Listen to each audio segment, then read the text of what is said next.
Hello guys, welcome to aviation legislator. आज हम बात करेंगे एयरक्राफ्ट की मेंटेनेंस के बारे में। ठीक है, तो जो भी ओनर है या ऑपरेटर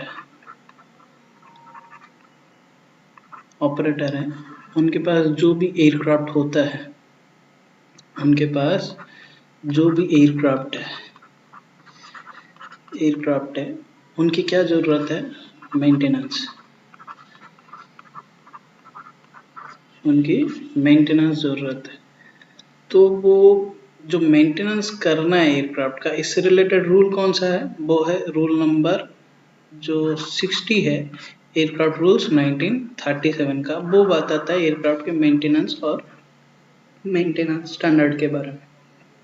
तो ओनर और ऑपरेटर वो मेंटेनेंस करने के लिए अप्रूव्ड मेंटेनेंस ऑर्गेनाइजेशन, मतलब एक मेंटेनेंस ऑर्गेनाइजेशन का अप्रूवल लेना पड़ेगा उनके पास जो भी एयरक्राफ्ट है उसका मेंटेनेंस करने के लिए। वो जो मेंटेनेंस ऑर्गेनाइजेशन का अप्रूवल लेंगे वो में भी CAR 145 मेंटेनेंस का अप्रूवल ले सकते हैं, या तो CAR M सब पार्ट F इसके अनुसार भी मेंटेनेंस ऑर्गेनाइजेशन का अप्रूवल ले सकते हैं। डिपेंड करता है उनके पास कौन सा एयरक्राफ्ट है। ठीक है, वो कौन सा एयरक्राफ्ट यूज कर रहे हैं और किस पर्पज के लिए यूज कर रहे हैं। ठीक है, तो अभी हम मेंटेनेंस जो कर रहे हैं एयरक्राफ्ट का, वो मेंटेनेंस जो करेंगे, वो मेंटेनेंस करने से पहले आपको पहली चीज तो एक मेंटेनेंस ऑर्गेनाइजेशन का अप्रूवल लेना पड़ेगा, या कोई मेंटेनेंस ऑर्गेनाइजेशन को कॉन्ट्रैक्ट में देना पड़ेगा जो कि क्या करेगा, उस एयरक्राफ्ट का मेंटेनेंस करेगा। दूसरी रिक्वायरमेंट क्या है DGCA के हिसाब से, कि कोई भी एयरक्राफ्ट का मेंटेनेंस तभी होगा जब वो मेंटेनेंस ऑर्गेनाइजेशन, जो ओनर और ऑपरेटर है, जो मेंटेनेंस ऑर्गेनाइजेशन है, जिस एयरक्राफ्ट का मेंटेनेंस करना चाहते हैं, उस एयरक्राफ्ट के लिए एक अप्रूव्ड, क्या है, अप्रूव्ड एयरक्राफ्ट मेंटेनेंस प्रोग्राम में बनाया गया, shortly approved aircraft maintenance programme.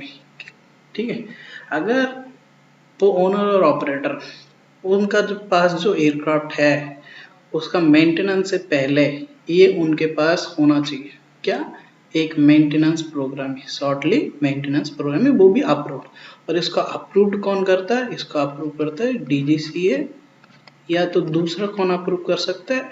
वो केमो कर सकते हैं अप्रूवल, वो भी इनडायरेक्ट अप्रूवल प्रोसीजर के थ्रू। ठीक है, अगर केमो ने उसका अप्रूवल ले रखा है तो। ठीक है, याद रखना, DGCA भी कर सकता है, केमो कर सकता है, लेकिन केमो किया तो इनडायरेक्ट अप्रूवल प्रोसीजर बोला जाता है। ठीक है, इसको अप्रूवल कर सकता है। ठीक है, अभी क्या है, ये जो मेंटेनेंस प्रोग्राम ही बनेगा, मेंटेनेंस प्रोग्राम के हिसाब से मेंटेनेंस प्रोग्राम में वो सारी चीजें लिखा जाएगा, पूरा का पूरा प्रोग्राम लिखा जाएगा on the basis of for what purpose you are using your aircraft. ठीक है, किस पर्पज के लिए तुम्हारा एयरक्राफ्ट यूज करता है, कितना टाइम यूज करता है। ठीक है, तो कमर्शियल के लिए यूज करता है कि पर्सनल पर्पज के लिए, बहुत सारी चीजें ध्यान में रखते हुए मेंटेनेंस प्रोग्रामिंग को डेवलप किया जाएगा। ओनर और ऑपरेटर डेवलप करेंगे। उस ओनर और ऑपरेटर के पास एक कंटिन्यूइंग एयरवर्दनेस देखने के लिए उसके पास एक केमो रहता है, ये रहा कंटिन्यूइंग एयरवर्दनेस मैनेजमेंट ऑर्गेनाइजेशन। ठीक है, ये सब मिल के डेवलप करेंगे क्या चीज, ANP। ठीक है, डेवलप करने के बाद ये अप्रूवल हो जाता है। एक बार अप्रूव हो गया तो उस मेंटेनेंस प्रोग्रामिंग के हिसाब से उस एयरक्राफ्ट का क्या किया जाएगा, मेंटेनेंस किया जाएगा।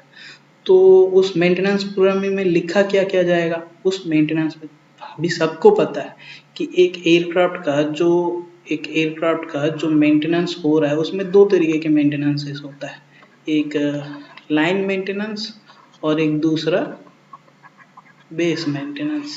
ठीक है, कुछ चीजें शेड्यूल होते हैं।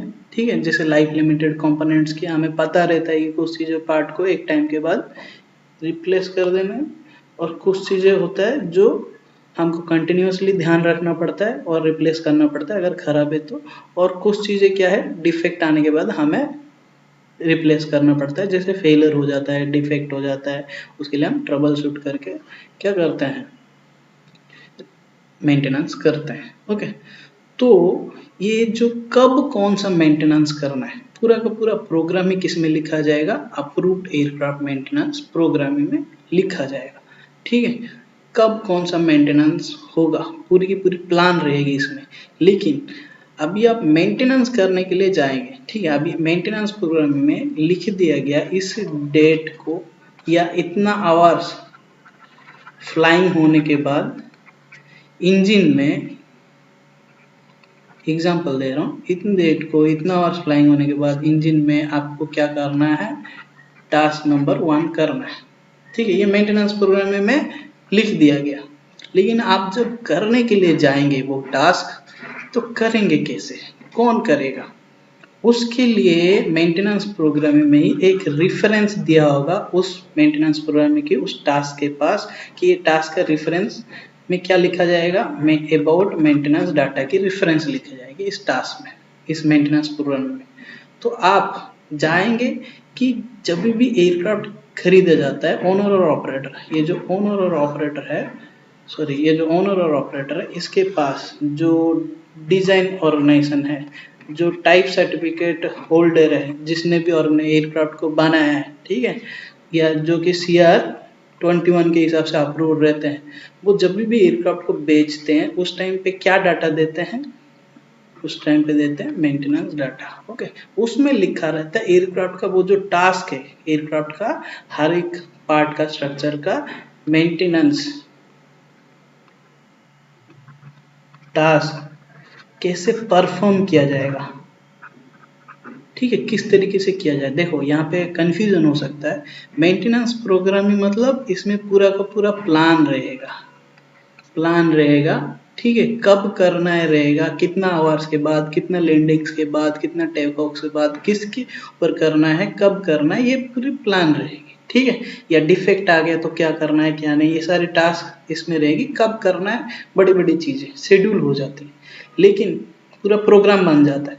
लेकिन वो टास्क कैसे परफॉर्म होगा, उसके लिए आपको गाइडेंस चाहिए ना, आप वो टास्क कैसे करेंगे, उसके लिए आप मेंटेनेंस डाटा में आएंगे। इस मेंटेनेंस डाटा का रेफरेंस किस में दिया जाएगा, उस मेंटेनेंस प्रोग्राम में मिलता है। ठीक है, उस जगह में जहाँ पे वो टास्क करने के लिए बोला गया। तो आप एक बार वो मेंटेनेंस डाटा कलेक्ट करना पड़ेगा, फिर वो जो मेंटेनेंस है, जो मेंटेनेंस प्रोग्राम में बोला गया था, वो मेंटेनेंस टास्क के लिए कौन सा मेंटेनेंस डाटा एप्लीकेबल है, वो मेंटेनेंस डाटा सिलेक्ट करके वो मेंटेनेंस परफॉर्म करेंगे। ठीक है, ये रहा सिंपल सा चीज मेंटेनेंस का कैसे होता है। और यहाँ पे और एक चीज सबसे बड़ी बात है कि एक बार आपका जब मेंटेनेंस हो जाता है तो आपको क्या करना है कि ऐसे ही नहीं छोड़ देनी एयरक्राफ्ट को। एयरक्राफ्ट का जो मेंटेनेंस